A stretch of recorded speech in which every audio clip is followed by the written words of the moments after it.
starting a new series this week called Time to Hit the Gym, and not GYM. It's JIM. It's time to hit the gym. The book of Jim. The book of James is what we're going to. Yeah, I already saw that post about dumping Gatorade on my head. So I kind of worried a little bit when I saw that I was going to get it. I want to start with a question and open it up to you. You don't have to give specific details, but just share if you would. When have you felt that God wasn't there for you, and how did you respond? When was a time in your life when you felt God wasn't there for you, and how did you respond at that time? I can remember for us, there's been multiple times, but the one that comes to my mind right off the top of my head is we had adopted 2 children, and then my wife got pregnant. I know, please don't come up and say, that happens to everybody. No, it doesn't, okay? But anyway, so she got pregnant, and along the path of her pregnancy, she became, and I just lost the word. Oh, shoot, I can't think of the word. Anyway, what is it? Thank you. She became preeclamptic, and we had to rush her to the hospital, and it was a choice of possibly losing her or the baby or both. And we chose to go ahead and have the baby. We had the baby. There was some problems with the baby, and we prayed and we said, God, you provided this child. We know this child is from you. We know it's a blessing on our lives. And then the doctors came in and they said, your child is missing an element in the Krebs cycle. And if you've taken chemistry, remember that. If not, you'll have to Google Krebs cycle. And they said, basically, your child's body will be base chemically for the rest of their life. And they said, that's not good. They said, now we can keep them alive. We can keep him alive for as long as you want on a machine, if that's what your choice was. Which then drove us to our knees because we were like, God, you blessed us with this child. God, we thought everything was going to be great, and now we've got to make a decision. And we prayed and prayed, and we felt like, okay, God, that's really not much of a life to be on a, they called it a jet respirator back then. I think it's a lot more common now than it was 20-some years ago. And we said, we would like to disconnect the machine, and we want to hold him till he dies. And we did. We became part of a support group for parents that had lost babies. And actually, through all of this, we were able to see people come to know the Lord at memorial services that our church had. So God used it. How did we respond? At the time, not real well. But looking back over it and seeing how God worked, hindsight said, okay, there was a blessing to be had through all this. Anybody else have a time when you felt that God wasn't there for you and how you responded? Mary.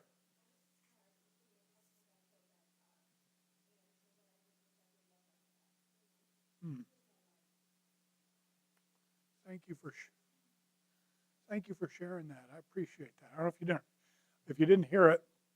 Mary said it was a time when her husband was killed by a car, hit by a car and killed, and she just gave up on God at that time.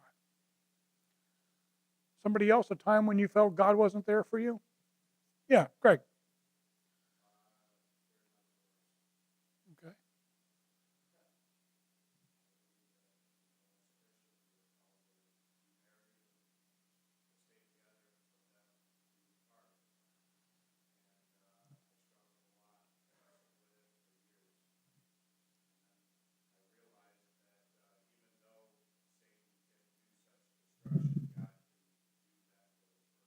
Mm-hmm.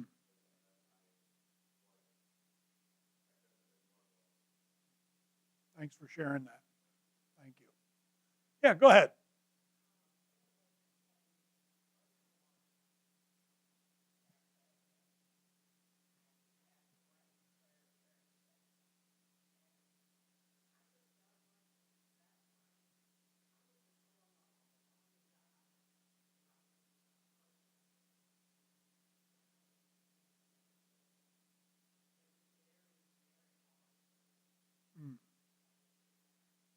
Thank you for sharing that, Evelyn.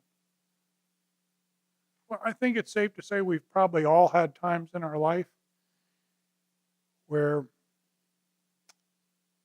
we felt like God wasn't there for us, or we prayed and we didn't get an answer, or we didn't get the answer that we wanted.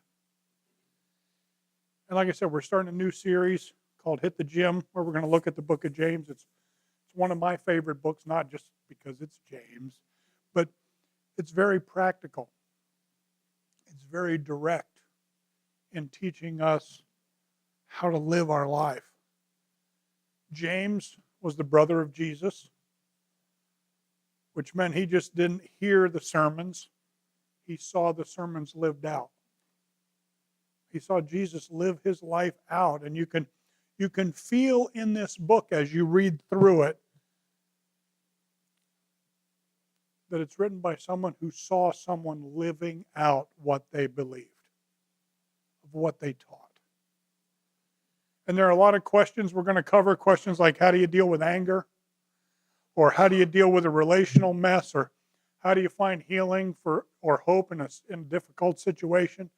And I want to encourage you as we go through this to maybe take time, if not once a week, maybe every day. It's not a big book. Read a chapter a day. James is an easy read. It's a quick read. Maybe take an app and put it on your phone and listen to it on the way to work if you're driving. But I think this book and this series could be a significant part of all of our spiritual journeys if we'll allow it to be. And I want to start with this question for you to think about. How do you get through what feels like the unget-throughable? How do you get through what feels like the unget-throughable? How do you get through a situation? How do you get through a circumstance? How do you get through a problem that for you feels like you cannot get through it? There's no way. It just feels like you want to give up, you want to give in, you just can't keep going. What's the point? Nothing's going to change. How do you get through that? And I'm not just talking about easy stuff. I'm talking about real life moments. Maybe the moment you lost your job, terrible timing. Maybe right before Christmas. Who knows? Maybe a financial debt that you're in, a hole that maybe you never feel like you're going to be able to get out of. Or maybe that friend or family member that has hurt you deeply or abandoned you or turned their back on you or stabbed you in the back, or a relationship that just ended and it left you feeling brokenhearted, frustrated, depressed. You didn't think you were going to be able to get through it. Or maybe it was the diagnosis that the doctor gave you that's going to make things difficult or make them hard or make life shorter. Maybe the loss of a loved one, and you're thinking to yourself, I don't know if I can get through this. I don't know if I can. And I don't know how to keep going. How do you get through a situation that is unget-throughable? And this question is the one that I want us to look at today, and it's not just relevant for you and for me. This was very much relevant for the first century church and first century Christians in the world to which James was writing his letter to. Listen to how he begins. He says, James, a servant of God and of the Lord Jesus Christ, to the 12 tribes scattered among the nations, greetings. Now you say, well, what does that mean? Well, let me tell you. That phrase, scattered among the nations, speaks volumes. That phrase, scattered among the nations, tells us a little bit about the story, tells us a little bit about the situation that James is encountering. You see, in the first century, the Jews believed that the sign that God's kingdom was coming was a gathered, united, unified, restored, totally whole nation of Israel. The sign that God was coming, the kingdom of God was coming, was that all 12 tribes were gathered together as one people. But that's not what James is writing to here. James is not writing to that, you're doing really great, glad everything's going well kind of church. James is writing to a church that is scattered, dispersed, where is God kind of community of believers that's struggling and frustrated and wondering how they're going to get through it.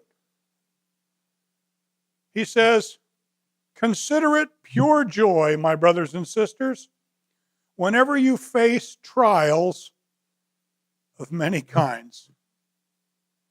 Consider it pure joy whenever you face trials. Consider it something to be encouraged about. Consider it something to be happy about. Consider it something to be overjoyed about when you struggle. Anybody else have a problem with that besides me? Because I got a problem with it. I have a hard time feeling that way when I'm struggling. Imagine saying that to someone who's going through a difficult situation, like, oh my heavens, isn't it great that you just got that diagnosis that you have cancer? Or, isn't it great that that relationship is over for you? Or isn't it great that you have that much debt? James doesn't say if you face trials. He says when you face trials. In other words, folks, the pain is coming.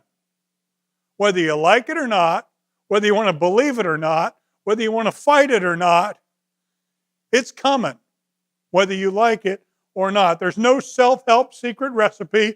There's no silver bullet. There's no one-word answer that's going to help you get by it. It's coming your way, whether you like it or not. And James knew this, and that's what he's trying to tell us, and that's what he's trying to tell the church. James grew up in poverty. Most biblical historians and theologians believe he was one of probably 7 kids. Many believe that James's father, Joseph, died early in his life, leaving Mary with 7 kids to raise. And that's a financial crisis for a female back in those days. He was the brother of Jesus, and how many times do you think, if you're the brother of Jesus, how many times do you think somebody would say, why can't you be more like Jesus? Why can't you just be more like your brother Jesus? I mean, how irritating is that?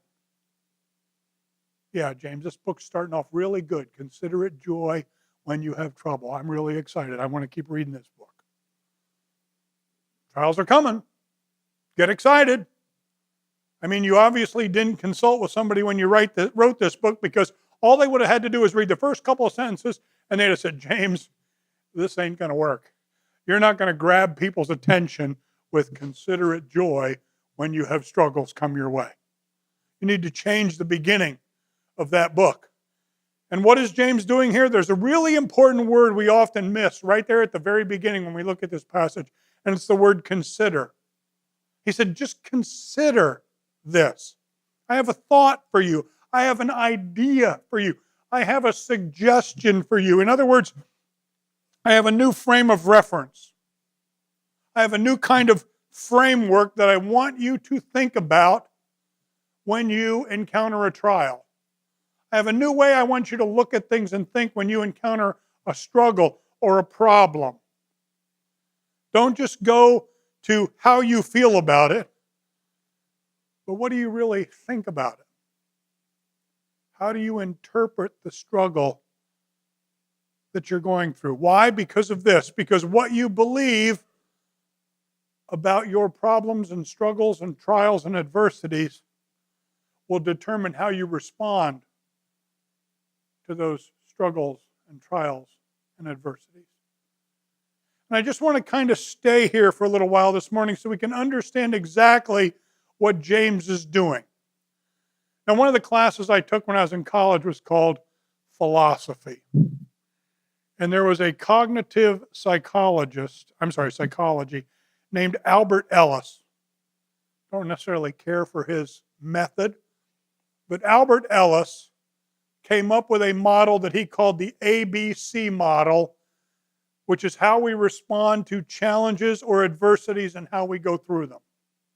I'm going to explain this to you real quick, okay? So it's not going to be a psych class, but it's going to be close.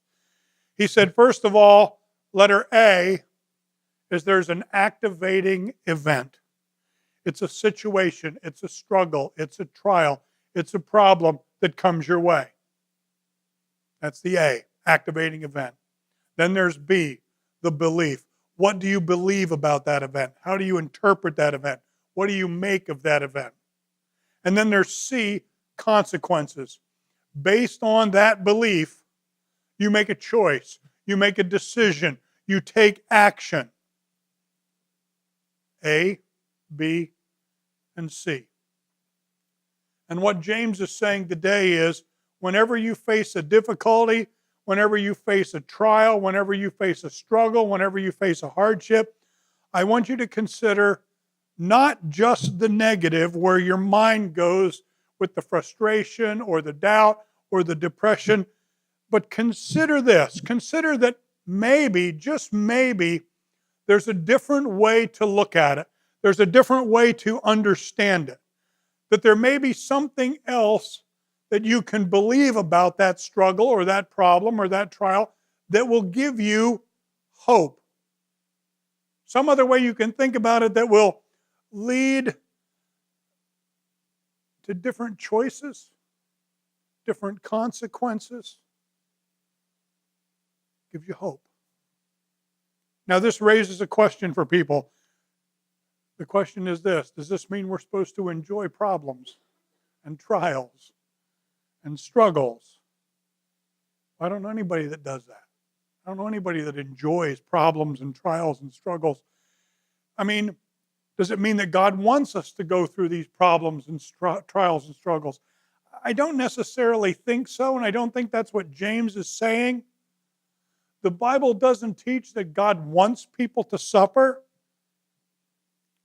More importantly, James describes joy as not that you should experience only joy, but it's the intensity of the joy.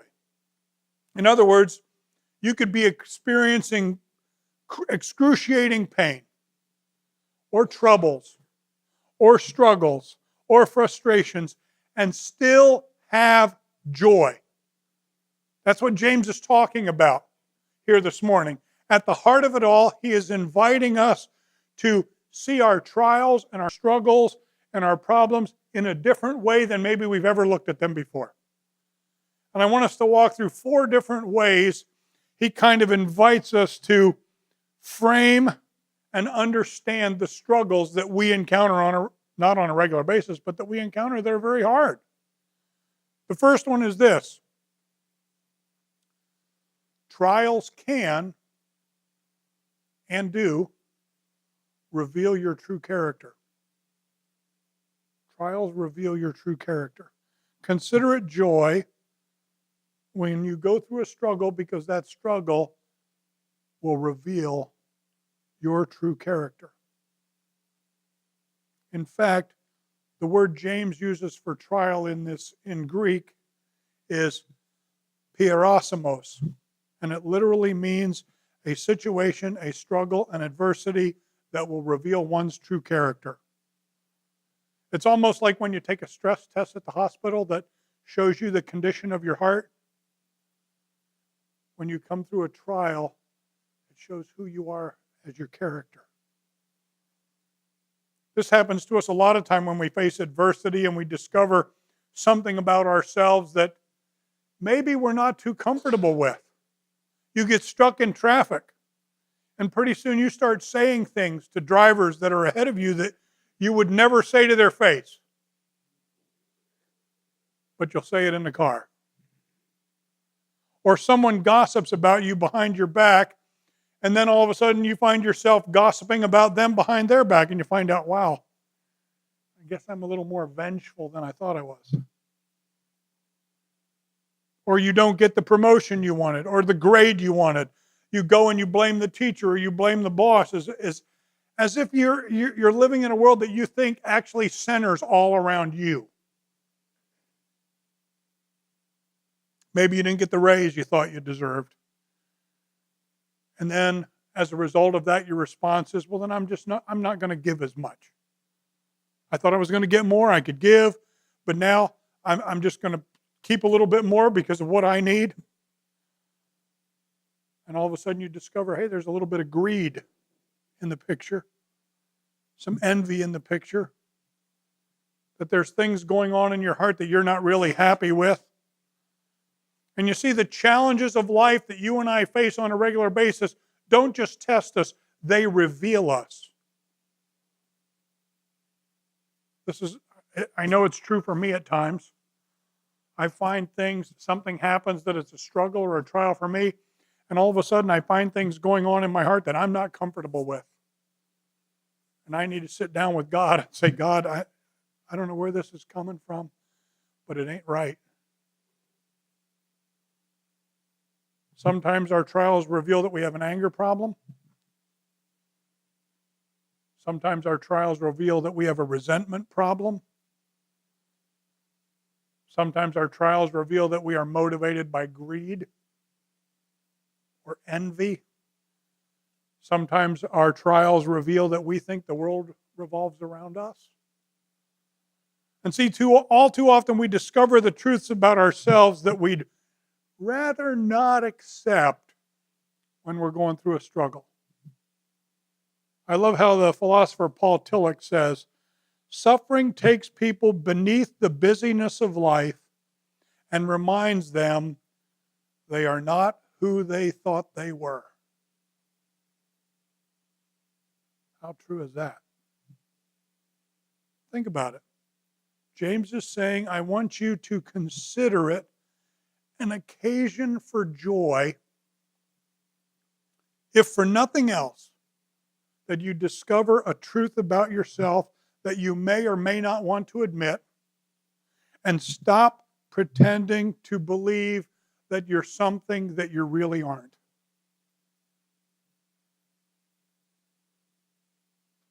Maybe part of a challenge you're facing is not just about the problem out there. Maybe it's a problem in here. That relationship you're really struggling with, maybe there's something you need to learn. That relationship you're struggling with, maybe there's something you need to confess. That relationship you're struggling with, maybe you need to go and ask for forgiveness. That relationship you're struggling with, maybe you need to go and do some forgiving.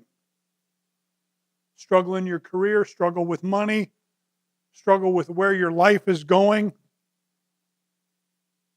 Maybe there's something you need to grow in through this trial, through this struggle, through this hard time. You see, the trials we face don't just test us. They reveal who we are. In many ways, they're almost a form of God's mercy. God's saying, I'm not going to leave you just the way you are, whether that cold-hearted, arrogant, impatient, greedy, selfish person, I'm going to let you go through this trial or this struggle, then for no other reason than for you to discover that you are that way, and then you can take steps to change it. Our trials reveal our true character. They do something else. Number two, they make you stronger. James is saying, consider it a good thing. Consider it something to be positive about, even if it's difficult when you go through a trial, because it can make you stronger. My wife likes to say it either makes you bitter or better. Listen to how he writes this verse out. He says, consider it pure joy, my brothers and sisters, whenever you face trials of many kinds, because, and here's the why, you know that the testing of your faith, and that word testing means a purifying, a redeeming of your faith, producing something, produces perseverance. In other words, when you go through a trial or a struggle, you gain something that you didn't have before. You grow in a way that you probably would not have grown if you hadn't had that struggle or that trial or that situation. You gain the ability to get through a situation that you thought was unget-throughable. That's a good thing, isn't it? We grow. We learn. Now, this is important for a number of reasons. First and foremost is I'd say most of us have a very low adversity threshold. We kind of have a low pain meter, for lack of a better term. I mean, it's just the little petty stuff, right? I mean, I don't know if it's because of the resources that we have in such an abundance now, or this culture of entitlement that we live in, but so often we believe that we should be in control. Life should go the way we want. Everything should happen the way I want it. Our wants and our needs should be met just when we want them met, at that time, at that place, in that way that we want them met. And if it isn't, unfair, unfair, life's not fair. We need to grow in perseverance because perseverance is not about staying on top of all your problems as much as we live in a culture where we feel like that's where we should be. Perseverance actually comes from two words in the Greek. It comes from the words that mean remain and under. Remain and under. So much of life is just that. We remain under stress, under the burden, under the weight, and the challenge that we feel like we just have to keep carrying and carrying and carrying and carrying and carrying.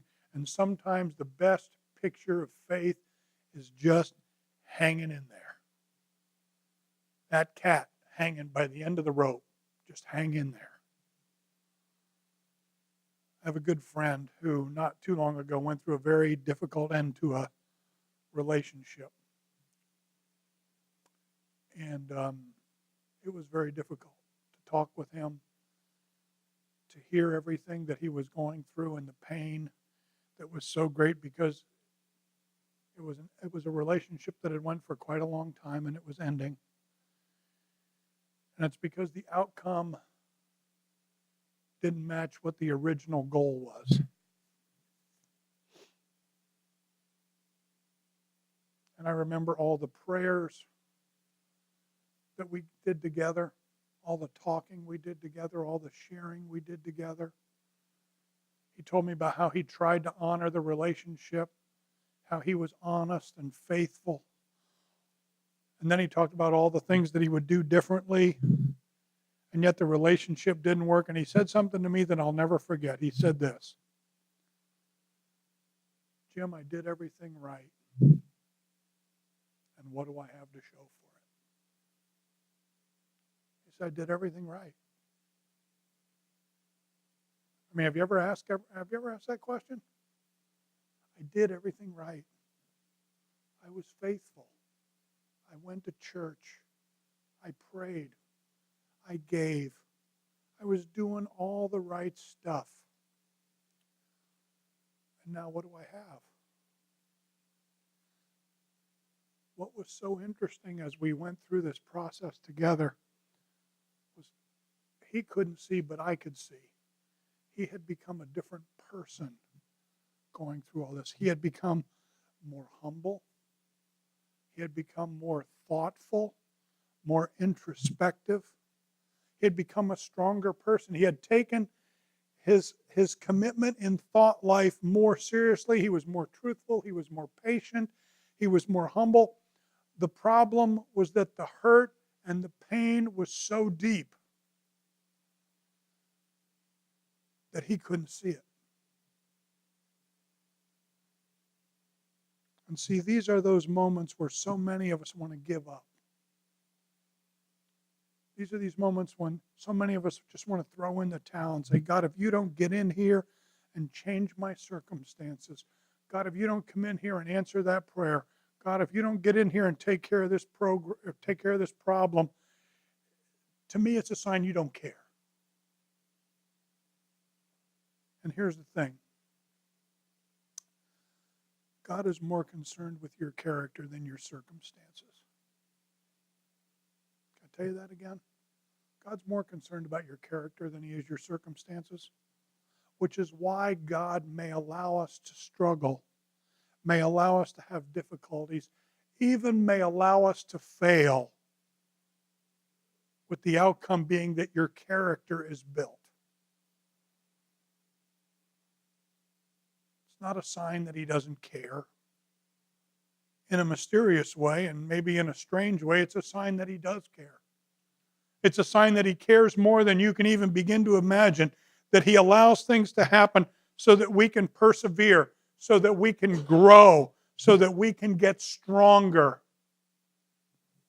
as individuals.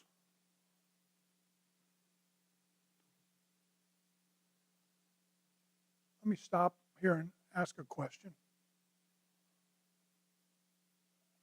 How do you feel about that statement? God cares more about your character than he does about your circumstances. I'm asking, how do you feel about that? What do you think about that? Floor's open.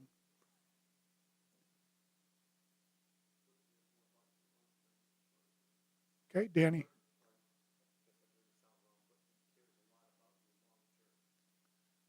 Got it. Danny said he cares more about the long term, the big picture, as opposed to just that little time. Somebody else, did you have a reaction to that statement? God cares more about your character than he does about your circumstances. Kristen. Ooh, that's good. I don't know if I want to hear it. Let me stand up and get on my toes. Okay, Rob. Cares more about your holiness than your happiness. That's a tough pill to swallow for some of us, isn't it? Because we've always thought, if I'm going to be a believer, everything's going to go okay. I'm going to be all right. God will provide. He'll take care of everything. Won't have any problems.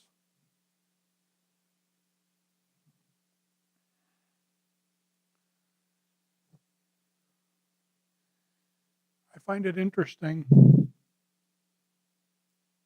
that when we learn this, and if we, do you want to say something, Brian?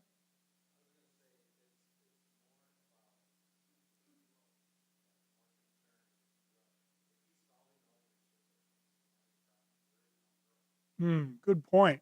Good point. Concerned about your growth. That's good. He is. And we are. It's interesting, I think, that when we look back at our situations and our struggles, I think it's interesting if we would ask a person in life, what situation, what incident, what circumstance in your life caused you to grow the most? I would venture to say most, if not all of you here, would not give me a success story, but you would give me a struggle, a setback, or a failure that you learned from. Is that a safe estimate? That's when we grow. We know it looking back. It's so hard to see that we're growing in the middle of it. It's so hard to see it when we're so angry and we think God's not there and we think God doesn't care. But when you look back at it, a writer named David Brooks says it this way: when most people think about the future, they dream up ways they might live happier lives. But notice this phenomenon. When people remember the crucial events that formed them, they don't usually talk about happiness. It is usually the ordeals that seem most significant. Most people shoot for happiness, but feel formed through suffering.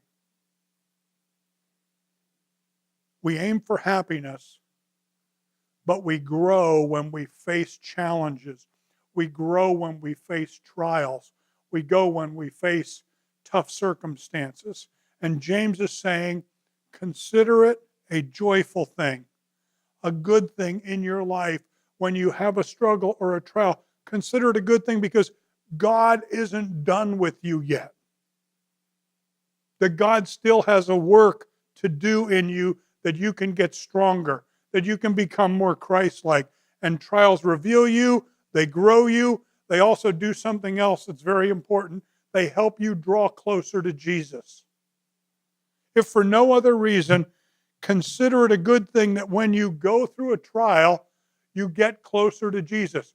I'll bet you, every one of you, when you're going through a problem or a struggle or a trial, you pray more then than you pray on a regular basis when things are going well. There's an amazing picture of this in the Gospels. The disciples encounter a man that was born blind, and they lay these questions on Jesus. They said, "Rabbi, who sinned, this man or his parents, that he was born blind?" In other words, they're basically saying, who are we going to blame on this one? This guy's born blind. Why? I want to know why. What's the reason? Who's at fault? How do we get the why? How do we know why this happened? Jesus replied, "Neither this man nor his parents sinned, but this happened so that the works of God might be displayed in him." In other words, sometimes there's not a good why. Some people aren't always going to understand that. Sometimes there really isn't a good answer, but there's something that is always true in every trial, in every difficulty, in every problem, in every situation, and that is this, that the work of God is always present if you will allow it to take place. Jesus is always right there. You may say, he's not there. He's there. He doesn't care. He cares. You see, it's in your pain, it's in your struggle, it's in those trials that God shows up. You say, well, where is he? He'll show up at the right time. In that heartbreak, in that sense of abandonment, in that sense of loss, in that pain, in that doubt, that's where God is.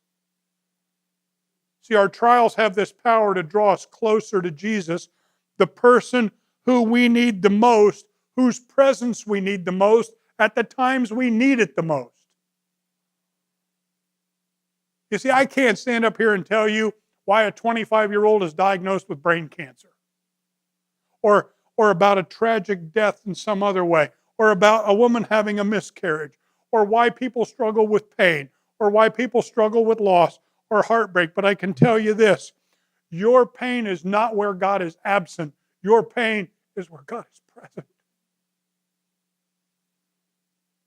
He's there. I know in the moment you doubt it. I know you don't believe it. I know you think, gosh, this is just Pastor Jim up there telling us something out of Scripture that I'm supposed to believe. But when I get out there and I get into the real world, it's going to be hard and it's going to be tough and I'm going to want to quit. Can I tell you something? God is there as much as He is in here. Our trials reveal us. Our trials grow us. They draw us closer to Jesus. And then fourthly, and most important, our trials don't have to have the last word. Because of Jesus, your trial, your challenge, your struggle, your hardship, your heartache, your pain doesn't have to have the last word.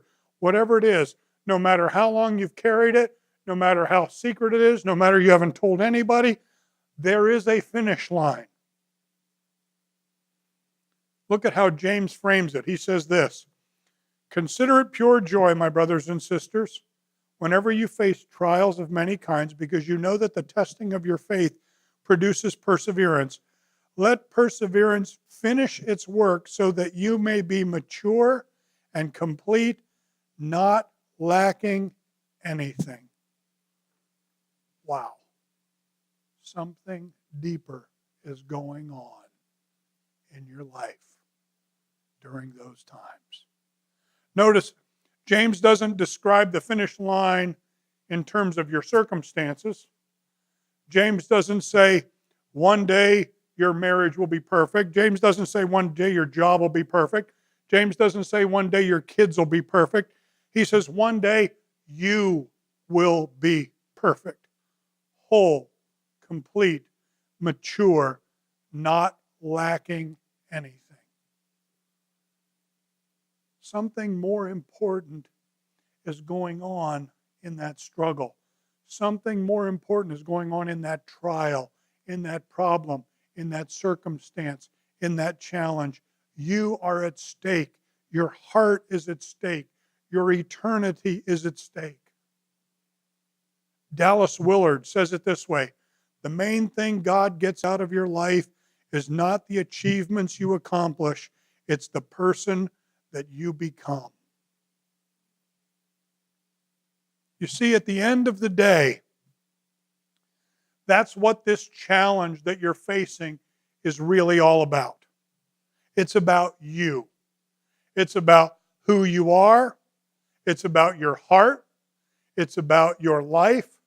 It's about your will. It's about your character. It's about the stuff that will take you from this life into the next life, the stuff that really matters. That's what it's about. That's what God cares about. That's what God is so invested in.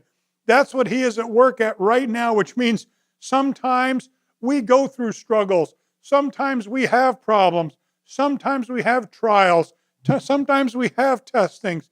Sometimes we experience pain and frustration and things that we don't understand. Sometimes we experience challenges that might reveal us or grow us or draw us closer to Jesus. But it also remains true that in every one of those trials, there is a promise embedded deep within it, and that is God still got your back. He's still there for you. Your life matters that much, which means He still has your back. Even if you can't see it, even if you can't feel it, God is still there. Consider it pure joy when you experience trials of whatever kind, because God's still there. Do you see it? Do you believe it? Because it can change your life. Consider it joy when you experience whatever you face, because God's got you. Your life is in His hands. You can trust Him. You can ask for help. Maybe you've never done that before. Maybe right now, as you think about a burden you're carrying, you can ask Him right now, God, help me. God, be with me. I'm struggling with this. God, I'm struggling with this situation. I'm struggling with this trial. I'm struggling with this problem. I can't promise you how or when He'll answer your prayer, but I can tell you this: the pain, the struggle, the challenge, the problems that you're facing will not have the last word. The struggle in your career won't have the last word. The hurt in your heart won't have the last word. How do I know? Because Jesus, who endured the greatest trial ever, He enjoyed the greatest suffering ever. He went to a cross. He was nailed to a cross. He was placed in a tomb. 3 days later, He rose from the dead. He defeated sin. He conquered death. He finished the race. I love how the Hebrew writer says it. It says this: for the joy set before Him, He endured the cross, scorning its shame, and sat down at the right hand of the throne of God. For the joy, He faced every trial. For the joy, He faced every humiliation. For the joy, He faced every beating, every embarrassment, every scar, every nail. For the joy of being with you and you and you and you and you and you and you and you. For the joy, He did it. Which is why we have to persevere. It's why we keep believing. It's why we keep trusting. It's why we keep hanging in there. It's why we keep surrendering. It's why we keep having the faith. It's why the writer of Hebrews says, let us run the race with perseverance that is marked out for us, fixing our eyes on Jesus, the pioneer and perfecter of our faith. He had you in the beginning. He had you in the middle. He's going to have you in the end. Because He is faithful. He is faithful. All right.